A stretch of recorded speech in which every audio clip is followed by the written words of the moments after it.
Hello and welcome to our next Share a Sip episode. We're with Chelsea from Fealess Wines. Cheers. Cheers. All right. So we're Thank you for having me. Yes, thanks for coming with me. Spending time with me. No, you came all the way here. You drove all the way here. So thank you for coming all the way here. Well, thanks for spending time and giving me some wine. So we're gonna sip on some of her wine while we talk about her wine club, and everything that she offers. All right, so let's get to know Chelsea a little bit. So tell us a little bit about you. So tell me about you now. So long story short, I'm originally from Minnesota. Okay. And grew up there. I was actually a competition dancer and grew up going to school in Minnesota. Okay. My family purchased this property, the winery, in 2003. Okay, and we are at Fantesca. Okay, and that's the family wine. Yeah, Fantesca. So my family owns Fantesca, and then the wines we're tasting today are all Fealess wines, so my little brand. I love it. Yeah. So my family started the Fantesca in 2003. They purchased the property, and they came home and they were like, we bought a vacation home in Napa and in California, and I was like thinking, of course in my head, halfway I was thinking Parent Trap, right? Yeah. Like, okay, so we have like a vineyard now and stuff, but then I was also thinking, because all my friends were like, okay, you're gonna move to California. Yeah. So in my head, I was thinking like the beach. Yeah. Like Orange County, and so I was like, okay, great, I'm gonna have like the OC life. And then that did not happen. Like we pulled up to the gates and I was like, oh, this is gorgeous. And then I was like, okay, we live on farmland. We are farmers now. And so that changed our lives a lot. So my parents were both business executives at Best Buy. So my mom was in charge of public relations and communications. He was vice president. And then my dad was a buyer there for all different categories. And so they were just like, at the point in their lives, like 9/11 had just happened, all these big things had happened, and they were like, we're ready for a change and for something different, and they loved Napa Valley. They had always come to Napa Valley for many visits, and it was my dad's birthday in September, and my mom was like, where do you want to go for your birthday? And he was like, I want to go to Napa. And she was like, we've been to Napa 5 times this year. You want to go back to Napa? And he was like, yeah, I love Napa. That's awesome. So they had this plan to buy a winery, start a vineyard, the whole thing. And they wanted to do it after my brother, I have an older brother, Taylor. So we're about a year and a half apart. Yeah. And so they were like, once the kids go to college, we'll buy the house and the winery and everything. And so, but they found this property sooner. So they purchased the property, and then it was our vacation home, so we'd come out here and make wine, and all the kids would be in school. And so I didn't know anyone, so I just fell in love with winemaking so early on because I would just come make wine. That's so cute. That's awesome. Yeah, and so I'd wake him up and shake him up and be like, let's go, would you punch out some pump overs? And so we would go, and I fell in love with it so early on. So I knew when I was 8 that I wanted to be a winemaker. That's amazing. So that was very early on. And when I was living in Minnesota, I used to make concoctions of soap and shower gel and lotion and glitter and things, and I would put it under the sink to age, and my mom would find them, of course, and be like, what is this gross thing? And she would throw it away, and I'd be like, excuse me, I was aging that. What do you mean you just threw it away? That's so cute. So silly. So it's sort of always been something that I wanted to do. I always knew what I was very, very blessed that I always knew what I wanted to do. That's awesome. And so my family moved here in 2007. We tried to run the business from Minnesota for a few years, realized hey, if we're going to be successful, we need to be on the property and fully immersed, So we moved in 2007. I was just going into high school. So I went to school at St. Helena High. And it just lucked out. Of course, in Napa Valley, St. Helena, they may have a winemaking class in high school. In high school, that's amazing. So I guess it's like San Diego. If you grew up in San Diego, you have surfing as a course. I don't know. I wish that would be amazing. Yeah. But I wish I got a winemaking class. Yeah. So we had winemaking in high school, which was great. I excelled at it, and it was so fun. That's amazing. Yeah, it was great. So then I graduated, went to UC Davis for college. I studied viticulture and it was so fun. I loved it. Such a small little cow town school, and it was so safe, and I just had the best time. Cool. And then between my junior and senior year, I did a harvest internship in northern Italy. Okay. So I was in Piacenza, and I loved Italy. I just love the culture and the people, and I mean, it was so fun. I always say that if you could go just one place out of the United States, go to Italy. Yeah. Because I think it has it all. Like history, culture, food, wine, like you name it, views. Totally. Romance, everything. Yeah, It's everything you want in a travel. Like, so I was like, sometimes I go to another country and didn't have that. But Italy has it all. I agree. I think Italy, like, also the people are friendly, like, the culture is just friendly. Yeah, and who doesn't want pizza and pasta? And gelato. Yeah, right? exactly. I was like, I want gelato once a day. I think gained like 30 pounds there. I was like, this is fabulous. I was there for like 2 months or 3 months. Then I came back and I was like, okay, I guess time to run now. Like, time to go back to normal life.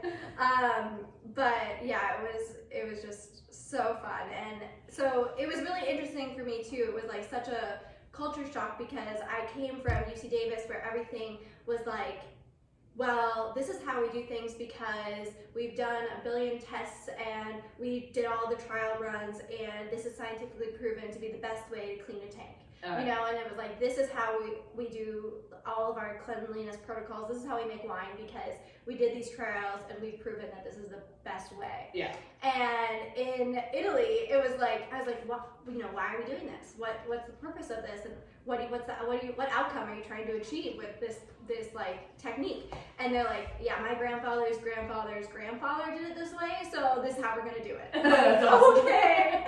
I'm like, this is not really the way that I was trained, but all right. So it was actually so good for me. It really opened my eyes, and like I just had such great experience and just like hands-on experience there because it was learning something completely different that I wasn't used to. Yeah. And it just opened my eyes. It was so great. So awesome. I love you know, wines from Europe and old world wines. I think they just have so much history too. Yeah. So that was an amazing experience for me. And the first word that I learned there was mufa, which means mold. Oh, really? So just such like complete opposite worlds. Oh, yeah. But they're proud of their mold there. Like the cellar that we had, it was like a castle. Old, that's amazing. Amazing. It was like an old ancient castle, and they stored all their barrels in there, and they're so proud of their mold. It's like a pet to them. You know, they're like, oh, and this has, you know, been here for centuries, and they just like cultivate it, you know. And yeah, I was like, this would not fly here. Like here we can eat off the floor in the winery. Like this is not part of what I'm used to. But it was good learning. That's awesome. Yeah. And then you've done other internships, correct? Yeah. So after that, I did my senior year, and then I graduated, and then I went to Bordeaux. Okay. So I worked at Chateau Smith-Lafitte. Okay, I'm a big fan of Bordeaux wine. In Bordeaux, yeah, me too. Love Bordeaux. I think I learned the most in Bordeaux. Okay. It really like shaped me and my winemaking styles. Okay. But I think it also was like the hardest internship for me. I think just the French people aren't the most welcoming. People. So I think that was hard. I knew a little bit of French going in. I took some French in college. Okay. But you know, you try and say something and then they just say back like exactly what you're saying, and you're like, no, that's what I'm saying, and they're like, yeah, you're saying it wrong. I'm like, well, you know what I'm trying to say. Like, come on. So, but yeah, I loved Bordeaux, and when I was there, I took some time and I traveled around a little bit. Yeah. Went to Champagne and went to Provence and went to a few different places, and so got kind of exposed to different wines that way too. And it was Chateau Smith-Lafitte. I mean, it's like the Disneyland of wineries. The place is impeccable. Yeah. Like each berry is like dropped by gravity into the tank, and like it's just like we would like squeegee the floors a certain way so that it looked like if we knew there was a tour or tasting coming through, you would like make sure that it was all like cleaned up as soon as the person walked in, so that it was perfect. Like, yeah, it was very amazing place to work, and I felt so fortunate to work there. I was they hadn't had an American work there in 15 years. Oh wow! So That's it was awesome. it was like a big deal that I was there. It was so cool. That is so really much. cool. Yeah, I learned so much. And then after that I came home for a few months. Okay. 2 months in January, February, and then end of February I moved to Australia. Oh, okay. And I worked at Charles Melton in the Barossa Valley. Okay. And that was also fabulous. I mean, that is a place where people are really crazy friendly. I don't know, I know. if you've been like, to Australia. Well, I haven't, but Okay. wherever you travel, you're gonna meet an Australian. Yeah. They travel. I'm like, how do you get this time off? Like every time they Yes. go, like Yeah. they're all over the world. They just take like a month off Yeah. to go like with Yeah. their backpacks and travel, and they're I just so carefree, Exactly. fun people. Yeah. And So I've met a lot of Australians, haven't gone there yet. okay, Yeah. well, it's amazing. If you Yeah. get a chance to go, it's so amazing. And the people are just it's just so friendly. And it's cool because the wines there, it's hotter there, Yeah. right? And they never had phylloxera. Okay. So they have these amazing vines that are like 75 plus years old, That's awesome. because they all have like these. They have like very sandy soils. Okay. And like sandy loam kind of clay, and Okay. and then some ready clay as well. But they're like the wines are just so cool that come out of there. That's And, awesome. yeah. I love. Yeah. Yeah. I like Australia. So I really fell in love with Grenache there. Okay. Because I would just leave work covered in Shiraz and just like head to toe Shiraz, and I was like, I love Shiraz, but Shiraz is just such like a powerful wine. It is. Yeah. That it's kind of like having whenever you need food with it. You know? Yeah. So for me, it was like I need to have Grenache. I need to have like something that's Like easy a little drinking. balance. Yeah, that was like at the end of the day, I just wanted a Grenache. Like I wanted something refreshing and delicious and something easier drinking. So, That's awesome. yeah. That's cool. Yeah. And then you came back home. Yeah, I didn't Okay. want to. My plan was like I was like dating a guy there. I was Okay. like maybe I'm just gonna buy a little piece of property here. Like Yeah. it was cheaper. And maybe I can like start my brand here and live in Australia. I loved it, and my dad called me. It was August here. My dad called me and he was like, "It's time to come home now." Chelsea." Like he was like, "That's nice that you think you're gonna live there, but like you will not be dating any more boys from out of the country." Like he was like, He's like has them he's lined like- up for you when you're home. Yeah, so he's stay. like, none of these guys play football. None of these guys are like gonna make the cut. That's So so he was funny. like, let's get serious. Let's come back. I was like, what? And he's like, you can always move back if you need to, but you just come home for a little while. And he was like, harvest is starting. Like, we need your help. And I was reluctant. I was like, fine, I'll come back. So I came back and it worked out for me. Yeah. I worked under Heidi and made wine, helped Fantesca make wine, and interned that harvest here. Okay. And that was like 2016. Okay. And then I ended up working for Jesse Katz over in Hillsburg for a while. He has Aperture and Double Proof. So I worked for him for like a year and a half. Yeah. Their wines are so drinkable. I actually ended up working for Thomas Brown. I worked at Timber Bay for a harvest, and he's an amazing winemaker as well. When did Fealess? I started Fealess in 2016. Okay. It started like a small. So when I went abroad, I I started an Instagram. Okay. And I didn't want to flood like all my friends from college, all my sorority sisters and everything with all this wine travel. And like me just like covered in wine. And so I was like, I'm just gonna start a side Instagram of like me going to different wineries and like my travels abroad, and I called it Fearless Wines. Okay. And then my Chelsea Instagram was like my own personal Instagram. And then so I started that just like posting like wines that I loved. Wines that I thought were good, places I was visiting, anything to do with wine. And then the name sort of like just became me.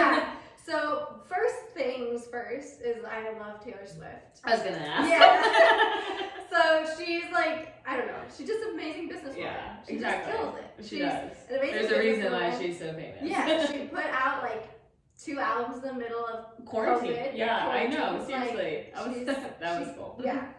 She's super cool. And so I think she's just a boss woman. And so anyway, so that was sort of like the inspiration in the beginning about it. And then for me, it really turned into one, like, I don't think that Napa Valley needs another $100 Cabernet. Mm-hmm. So with Fealess, it gives me the freedom to sort of make the varietals that I learned abroad here. So with Fealess, like, you can make Grenache, you can make Chenin Blanc, you can make whatever you want. You know, you can make Barbera or Miro d'Avola or something really unique and different, and some really cool varietals that I've like fallen in love with. And then, you know, come back here, it's like, why doesn't anyone make this? It's delicious. And so I've been able to do that with Fealess, which is fun. It kind of gives you like the freedom to make what you want. But really, it's like me pursuing my dreams parallel with my customers pursuing theirs. So I wanted to make a bottle of wine that is delicious, great quality, easy drinking, but also not gonna like break the bank. Not gonna be $100 a bottle. And so it's really cool. It's been really rewarding because I feel like so many people find something different in the word Fearless. Like, it's very entrepreneurial. But then also, like, I've had allocation members who purchase the wine and they just give it away as gifts. And one of them, their mom was going through breast cancer and they like opened it when she was 100% clear and free, and then it sends me a picture and I'm like, this is why I do what I do. Like, that's awesome. Yeah, I was like, this is like what makes my, like, at the end of the day, this is like what makes what I do so rewarding. Yeah. No, so, I got chills when you told me that. Yeah. That's really cute. Yeah. Awesome. So I have a question about the bottles. Okay, first thing I have to ask, like, how did you fall in love with wine? How? Because you've interviewed like so many amazing different people. They all do different things, but everybody, like, wine just brings people together. Yeah, that's actually why I started this whole series. So cool. So I grew up with my dad drinking wine all the time. So I'm a big Cabernet Sauvignon fan. Yes. Yeah, and I'm weird and don't really need food with it. So great. I like the big bold sometimes, but definitely like the lighter ones as well. I knew you liked red, but I was like. But so I actually had a friend who worked at a food and beverage or for a hotel, and he would take me to all these wineries because I had a flexible work schedule. Yeah. And so I actually fell in love with learning about the winery, the history, and like how there's so much more than just the wine. Totally. And then the more I got to go to wineries, the more I learned about wine. And then, like, the more I started trying, like, I don't just like Cabernet Sauvignon. Yeah. Like, just how much effort and work, love, and, like, so many time goes into just a bottle. Yeah. And I think in wine, there's something for everyone. Like, my mom doesn't drink, but she still loves to go buy wine. Yeah. Like, for us, because there's, like, the science, the chemistry side, there's a history side, there's, like, just the hard working, there's just the fun side. Like, there's just so much about wine, so you could always find something for someone. Yeah, it's like science, art, history, like so many things. Exactly. And I'm not artistic, so like wine brings my artistic side out. That's cool. I'm like, so that's kind of how I cool. fell in love with it. And then me and my brother, he's the reason why I started Wineadette, is we started visiting a winery week. And and then he's like, you should just blog about it. And I started this share sip, and this is like one of the best things I've done. Yeah, I think this is so cool, and I've been watching them, and I think, like, just hearing from so many different amazing people who do completely different things. Yeah. And, like, you could learn with all of them. Actually, one of them's, like, my best friend now. Yeah. It's so cool, and I just think it's so fun. And so many, like, boss women. Too. Yeah, I know. Like, it's crazy. And, like, they each, like, have their own business. Yeah, and they have, like, 5 kids. I'm like, how do you do it? I'm like, I'm dying. Like, so many boss babes. I'm like, exactly. It's really, it's inspiring for me, and I hope it inspires someone else. It's cool that you are able to, like, bring them to life. And I'm kind of showing that, like, it doesn't matter what, like, background or, like, what job you do, what you do, we're coming together for wine. Like, totally. Yeah, so I like connecting people through that, and it's been fun. Yeah, I always say, like, beer is made for single serving, wine is in multiple servings. I like that. So it's made to be shared. I love it. Bottle shape. Okay, really bottle shape. Why we're sipping on the Sauvignon Blanc? This is Chenin Blanc. Oh, Chenin Blanc. Okay. Yep. So we're sipping Chenin Blanc. Okay. And cheers. Cheers. Oops. Sorry. Okay. So 100% Chenin Blanc actually comes from like St. Helena. Comes from down the road. You could dirt bike 229, and that's the vineyard right there. That's amazing. Yeah, I used to do that in high school. But yeah, so it's 100% Chenin Blanc. Really clean, delicious stainless steel fermented. Yeah, so. it's not too fruity because some of the ones I have are like too fruity for me. Yeah.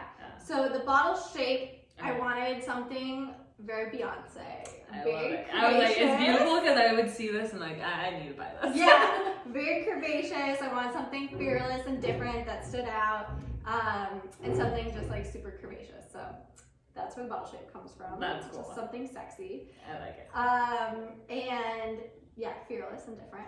So Chenin Blanc is super interesting. So there used to be 2,000 acres of Chenin Blanc planted in Napa Valley. Okay. So it used to be in the 80s the most widely planted grape in Napa. Oh wow. So really, really interesting. Now there's only 16 acres left. I was like, there's not much, right? No. Okay. So when I was able to get my hands on this, I was just so excited. That's cool. So excited. And I think it's, so Chenin Blanc's parents are Trousseau Gris and Sauvignon Blanc. Okay. So I think it's kind of like in between a Sauvignon Blanc and a Chardonnay. Okay. Where like it doesn't have the buttery oakiness of Chardonnay, and it doesn't have like the green of a Sauvignon Blanc. Yeah.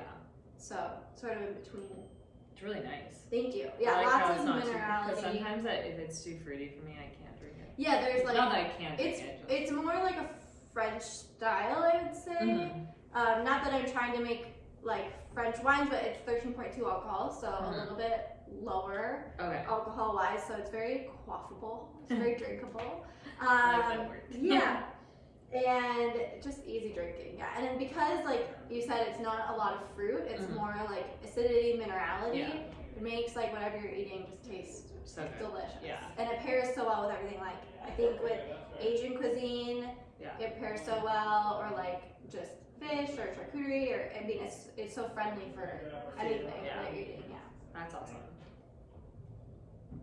I'm a fan of this one.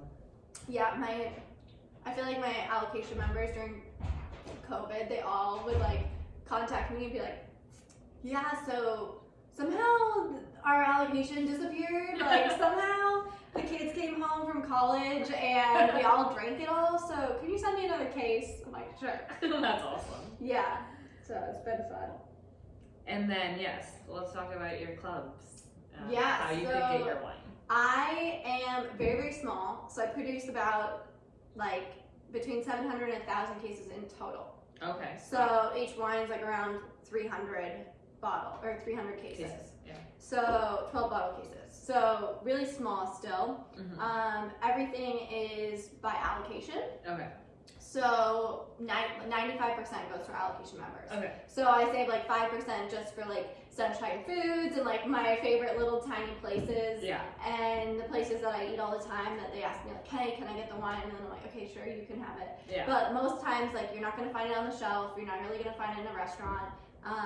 So it's all direct to consumer, which is great because then I get to like hang out with my customers and they become my best friends. And it's so fun because whenever they come into Napa, they like text me like, hey, I'm gonna be there next week, like where should I go? And then I like tell them all the places that I like. And I'm like, go here, go there, come see me, and do this. And so it's been so fun. Like I love being everybody's best friend here. That's like it's so cool. I love it. So the allocation, it's very entrepreneurial. It goes Moonlight is the 3 bottles of each. Okay. And I ship out the rosé and the blanc in the spring. So actually I just processed everything yesterday. So it's been a little crazy. So my club week was this week. So 3, 6, or 12 basically. So it goes Moonlight is a 3 of each, Entrepreneur is 6 of each, and Founder is 12 of each. I love it. Yeah. So a lot of my friends are in like Moonlight, Entrepreneur, and then like my OGs are in Founder. I love it. But so the Rosé Blanc goes out now, this time of year, before it gets too hot, basically.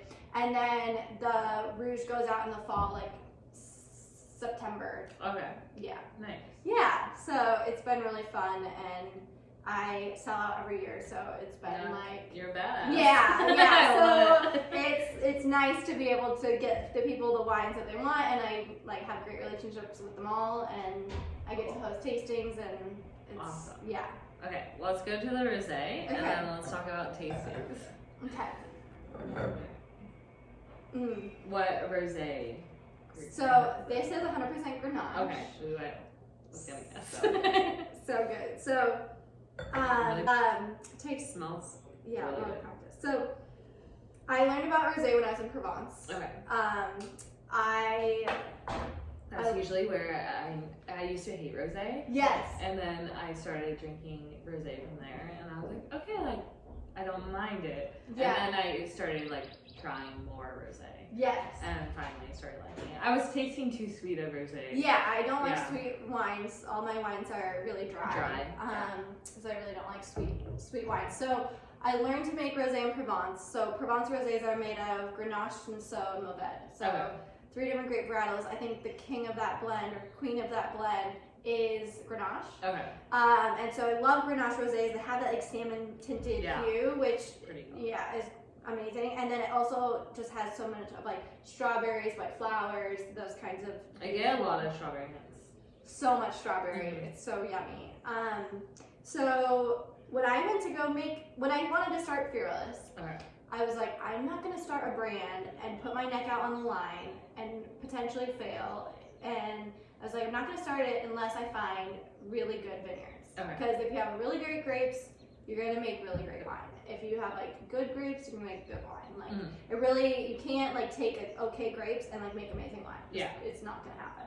So I went and I was looking at all these different Grenache vineyards. They were all like priced at red wine prices. And I was like, well, my rosé is not going to be like $60 a bottle. So what's going on here? And I found out there's a technique called saignée. Are you familiar with this? No. Okay. So there's a technique called saignée, and a lot of places make rosé this way. And so what they do, saignée in French means to bleed. And so what you do is you pick your grapes for red wine, right? And you put them in the tank. And then if you were going to have a tea, for example, you would like put more tea leaves in your tea, and that's gonna make your tea stronger. So same things with skins in red wine. So they want a higher skin to liquid ratio in their red wine tank. So they drain out some of the juice from the bottom before it started fermenting. They drain out some of the juice from the bottom. That is like sugar or water. And it should probably like go down the drain, but they put it in another tank. And so now their red wine tank has a higher skin to liquid ratio. It's going to be more intense red wine. And that like sugar water juice that they drained out, they put in another tank. And then they do that to all their tanks, and they put all that in this one tank, and that becomes their rosé. The problem with that is like, one, it's a free SKU for them, costs them nothing. 2, it was never intended for rosé, right? So they picked it when it was ready for red wine. So the sugar levels were higher, so that is going to equate to a higher alcohol level. And you don't want like 15-16% rosé. And so you have to add water to the tank to bring the sugar levels down. And now water is a pH of 7, and wine is a pH of like 3.5. So now you have to add acid to the tank to bring the pH down. So now, like when you make saignée, it's like this made-up conglomerated thing. And then people leave residual sugar in there, so you can't taste that it's not perfect. And so that's why like everyone's like, okay, rosé gives me headaches. I don't like rosé. You know, or I've never found a rosé that I like. And I'm like, I know why.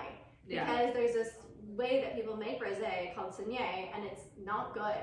And so when I found this out, I was like, this is not how they make rosé in Provence. Like, this is not how it's supposed to be. So I have a handshake deal with a really cute female grower in Amador. So Amador County is kind of near Davis. I got to actually taste some wine there. Oh, cool. Very cool. And it's awesome. And Grenache grows beautifully there because Grenache is a Spanish grape varietal, so it really loves heat. So it does really well in Amador. And so it worked out perfectly. It's like I have this little deal with her, and so I go there and I sample, and then as soon as I get like a little rose petal flavor on the fruit, I'm like, it's time to pick it. So it's the first thing that comes in. It's nice bright acidity, perfect for rosé. It's not too high in alcohol, so I pick it early. not too high in sugars, so I pick it early.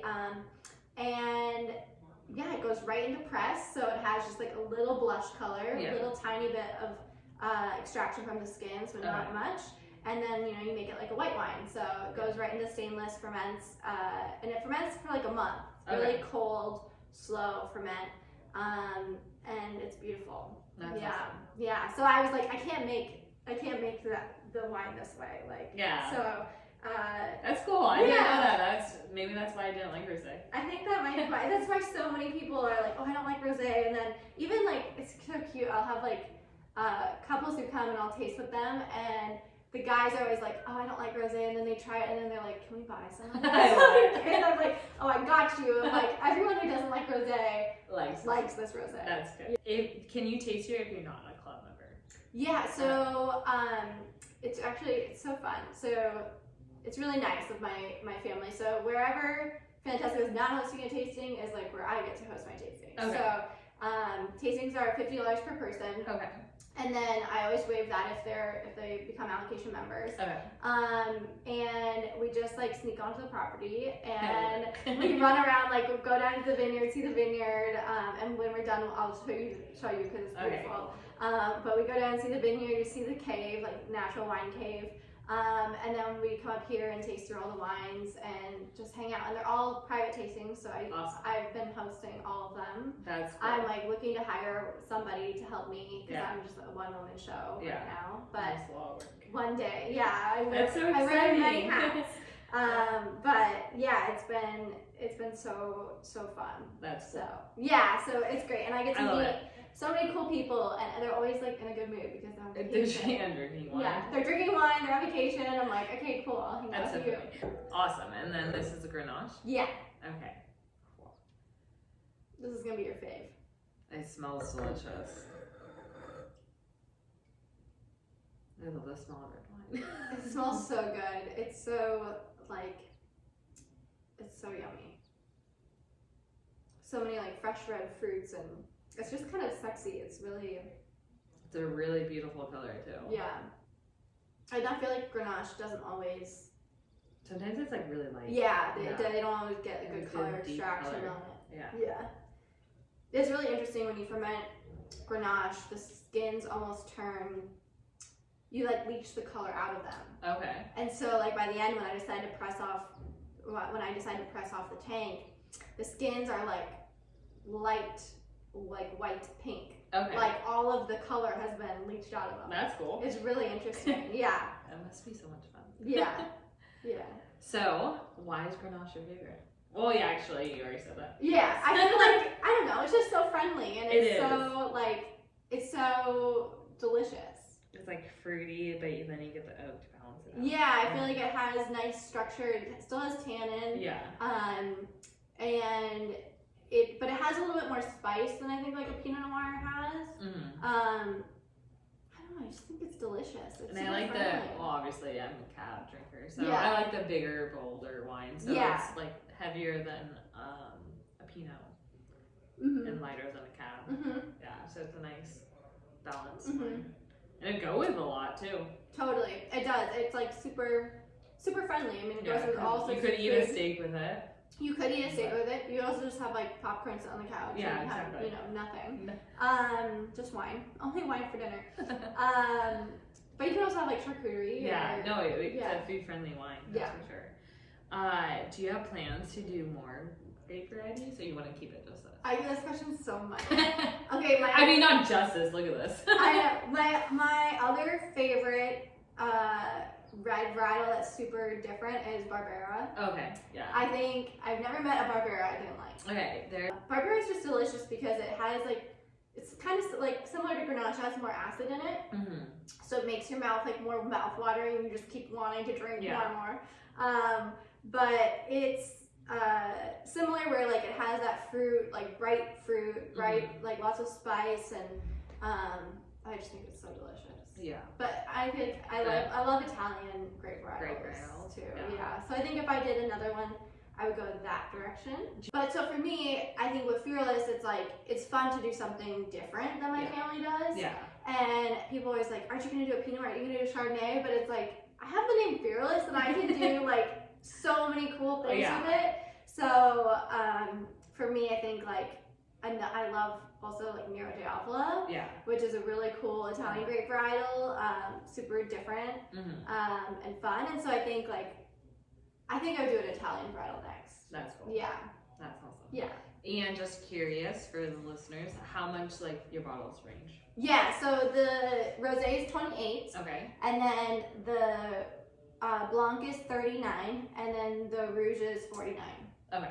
Yeah, Nice. so That's affordable. all especially under Napa, 50. So, Yeah. And it's not like you produce a lot, so. I don't produce a lot, and it's great because it ends up being like some people's Tuesday wine or like their pool wine, and they're like, send me, they live in Texas or whatever, they're like Fantesca member, and they're like, send me 4 cases, I want this like by my pool every time I'm there, and I'm like, great. And so it's perfect for them because they're like, I want a delicious rosé that doesn't make me have a headache, that is you know, perfect for this occasion. And then there's some people who, you know, this is like, we're having a special occasion, it's our anniversary, let's open a bottle, and I love that. That's so fun. And so I feel you're like a part of their celebration, just like from afar. Yeah, and it's so cool. Like they send me a photo, and it's just like, oh, this is why I do what I do. That's you amazing. know? Yeah. That's why I always love the small ones. It's like you're part of the family. Yeah, you are, and it's so cool. Like when we host people to up here, it's private. Like there's no one else on the property,